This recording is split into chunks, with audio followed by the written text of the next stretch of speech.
guy. Was actually in a perspective more or less like this, and exactly this line that was going up and visually separated wings. So the character line is not here, but it's this line that goes all the way around. This is the only line that defines completely the Battista. You know, only the Battista has this car. There's no cars around that have this kind of feature in the side. You know, there's a lot of creases of the wheel arches, but those are details. You know, are on a second layer of attention. The first layer of attention is this line that is actually pure design of the Battista that defines those two separated tail lights that you see here, and define even this integration of those, you know, intakes in blue right now that you see here that are coming underneath that wing and are ending underneath here. And the integration of the functionality and aesthetics that I was talking about is because we've been hiding the outtakes for the cooling of the engine in that area. Okay. So everything is hidden and not really completely visible from the outside. So it's integrated into the shape. And as you can see, there's no other cars right now at the moment that this hypercars usually are completely open in the back. You know, so we decided to minimize as much as possible the outtakes. Some other ones are hidden underneath here, but they are not the design team. You know, design team is made by the metal, but the carbon, not the metal. What about the front end? Is there anything there that defines the brand? Absolutely yes, because what we did is to create this kind of full width LED stripe that is going to be a signature for the Battista. So when the Battista is coming from behind, you know what you're getting. And there's really nothing like that. It's very in your face. Absolutely. And it's something that, in my opinion, will help us to define our brand strategy in the future as well. We will have, illuminated logo as well. So we try to find the correct balance to communicate that this is not an ICE car, it's an electric car. So we are still working on how to get the details correctly, because some other companies made the mistake of going too far, while some other ones stayed a little bit too conservative. With this car, we want to find the correct balance of electric, visible electric car, but still having the sexiness of a hypercar. Speaking of balance, can we talk about the interior really quick? How about you sit over here now?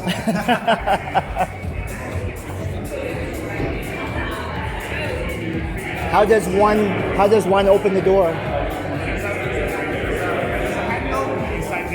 Right here? Ah, okay. So I'm gonna have to tell you, when I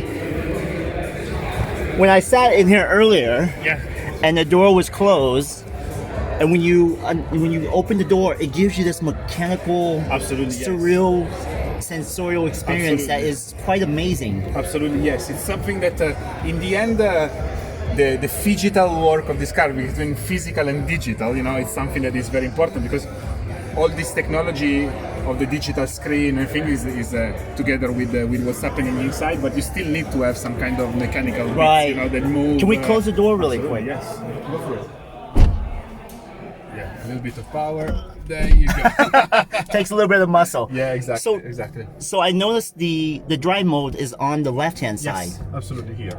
Is that just keeping it out of the way, or? No, it's just the fact that we decided to do this car really to have a kind of a cocoon around the drive.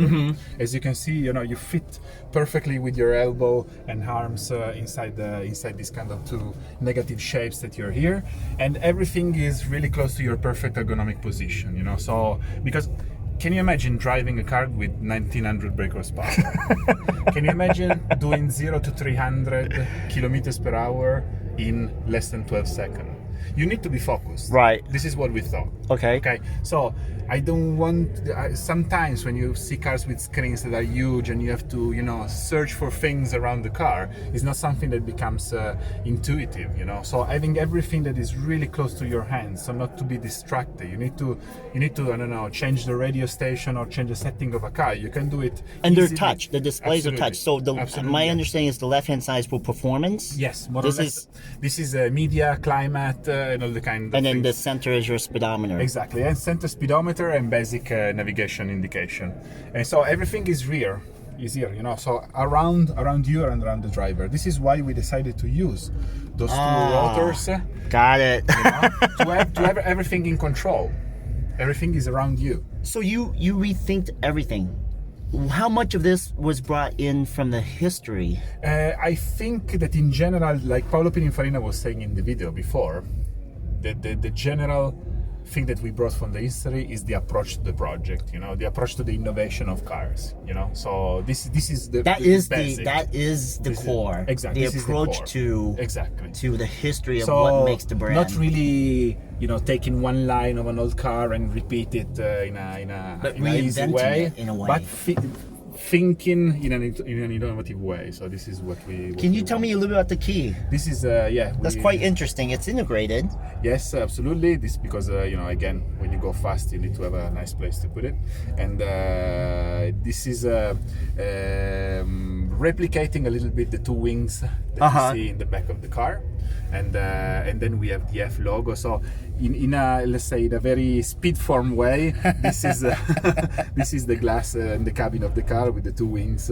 It was a way to replicate. And you still kept the volume button. Yes, that's very critical for buyers of this segment, right? Yeah, I think it's something that, again, the mixture between analogic and digital, in my opinion, needs to be created. So that's why even we put this kind of stripe of button.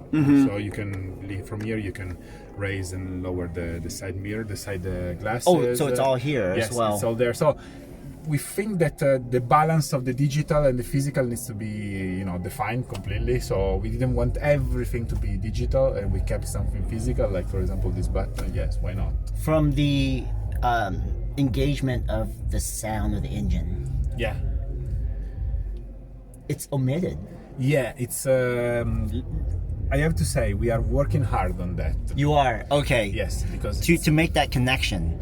Yeah, because that for regulation, the car will, even the electric cars will have to sound in a short while.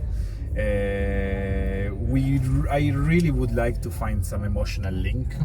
I'm not able to tell you now what that link is. That link is. To be continued. To be continued. Yes. So, but it will be an emotional car to listen to as well. I can't wait. Definitely will not sound like a V12. So speaking of sound, will you do the honor of opening a door, and we'll just take a moment and listen to how amazing the door sounds when you open it.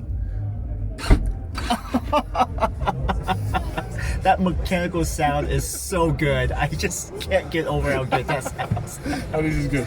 Great. Thank you so much for your time. Thank Congratulations. you very much. It was a pleasure to speak with you. Thank you very much. Thanks.